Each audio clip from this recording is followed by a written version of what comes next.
سلام. امروز یه آنباکسینگ از برند آریتیا دارم و لطفاً پیجمو سابسکرایب کنید اگه میخوای ویدیوهای آموزشی فشن و چیز جالب دخترانه ببینید.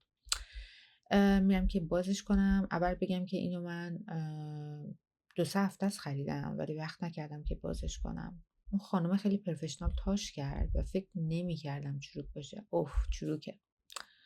عیبی نداره چون الان مجبورم که یه جایی برم و اینو دیگه بازیش کردم میپوشمش. بعد امیدوارم که خوب باشه تو تنم. بادی سوت مشکی و اینم که کاغذ بسته‌بندیشه که خیلی جالب بود برام. کلا یه برند کانادایی با جنس عالی و خیاطی عالی، یعنی اگه یه چیز اینجا گرفتی دیگه میدیش به بچه و نوه‌هات دیگه، اینقدر واسه دووم میاره. و یه کفش سفید کلاسیک ستش میکنم، کیف گوچی سفید.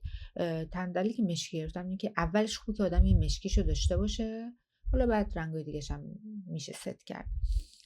با یه کت تقریبا زخیم H&M که سالیان سال دارمش ست کردم. به نظرم خیلی خوبه. همیشه چیزای بیسیک مثل این دامن و تاپ توی کمدتون باشه، خیلی به دردتون میخوره. با یه اکسسوری ساده ست میکنم.